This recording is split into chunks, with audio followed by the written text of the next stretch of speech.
You are pumped up to find out information and get your job. That's the main goal here. But if you don't do anything from when you leave here, and I can't tell you how many people I meet on a daily basis, and then as soon as they leave, they don't do anything. And I'm telling you, what is your name again? Daniel. Daniel. Daniel, if you say, Violet, I need to meet blah, blah, blah, and I give you blah, blah, blah, and you don't do anything, that's going to make me upset, number one. And number two, that means that you didn't do it, and I gave it to you on a silver platter. Okay? So if you're asking me, Violet, I need to meet so-and-so, and if I know that person, I'm going to make the connection for you. Okay? And you said HR. I have a recruiter that sent me a job for a company, and you need to send me an email. I have a card for you. You need to send me an email, and I will email it to you probably from my phone while we're sitting here when Carlos is up, and you will contact them. The onus is on you, not on me. I'm not a recruiter, I don't care. But I do care because I just heard what you said, and I'm giving you a contact. It's up to you now, okay? So that's what Violet's all about in a nutshell. Okay, I'm here to help you. Nobody pays me, nobody does anything. Do I get attention and media and da-da? Yeah. But I could do it on my own in my business. I don't have to come here and do it for you. Okay? So what I want you to do is I want you to help someone. And what is your name again? John? Yeah. Blaine. Blaine was at the Get Motivated seminar, so he knows some of the things that they said yesterday. It's about helping people. Carlos and I have been doing this for a long time. So it does come back to you. It's good to help people. If you're not doing something today and you don't have a job, then do something. You can't, I know it's hard and it's like looking for a job is a job, but you need to get out and volunteer and do something and help somebody. You'd be surprised. Everybody's different, but you have to step out of the box, especially if you're in IT. I know you love the computer, but step away from the computer. Okay, you gotta get out and network. Okay, are there different types of resumes? Yes. Are there creative resumes? Yes. What is the reason that you have a resume? Can anybody tell me? So it makes you stand out from everybody else. Okay, how? There's many different ways. Well, Okay. it tells you who you are, where you've been, what you've done. But what is a resume? Sells you to the employer. Sells you to an employer. Is it a marketing document? Yeah. Right, so you have to get your message out, correct? Yeah. Okay, so you have to capture their attention within the first half of the first page. And I'll give you this sheet here that has interview tips and resume tips. I could give you all kinds of promotional things about A+ professional resumes, blah, blah, blah. That's not what you're here for. You're here to listen to me, and I'm going to tell you what to do. Okay? That's why you're here. Here's your resume. This is the main part right here. If you do not capture the attention of somebody, nobody cares. What are you looking to do? Tell me. Somebody, give me an example. What are you looking to do? Nobody. HR generalist. HR generalist. Okay. You need to title your resume for whatever job you're going for. Whatever you're going for, you need to title your resume. And from that point forward, you need to sell you. So in here, there's so many different types of resumes, chronological, functional, combined. Has somebody in here been unemployed longer than 3 months? 4 months? 5? 6? Oh, forget it. Okay? You have a gap on your resume, correct? For those of you who raise your hands, are you volunteering or doing anything in the community? Yes or no? Yes? Okay, what are you doing? Does it relate to your job? Well, sort of. Our partnership for the homeless. Okay, so what you need to do, if you have a gap on your resume, anybody in here that has a gap on their resume, you need to close the gap and put something on there that's related to your field. If you don't know what I'm talking about, let me give you an example. If you're an attorney, sorry, I'm loud, but I'm keeping you awake. If you are an attorney, you can volunteer in the community and give your services as an attorney.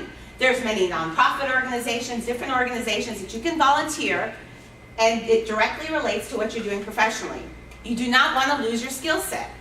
Okay, we're at FastTrain. They teach you technical skills here. Is that correct, Professor? What do you teach? A+, Network+, A+, you teach my company? That's great. I think Conti is A+. Okay. So the skill set that the professor teaches you here, and you're going to utilize that out in the community as your job, you can also apply that to any organization. They may need someone that does database management, technical whatever, building websites, whatever it is. You can volunteer, you're still maintaining your skills, someone could vouch for you, and it's a reference. Okay? Yes. Remember you said to say yes? Yes. I tell my students that every day. Yes. Don't go home and sit down. Go to a computer store, a business, and listen, I got 2 hands, I know some IT stuff. I'll volunteer.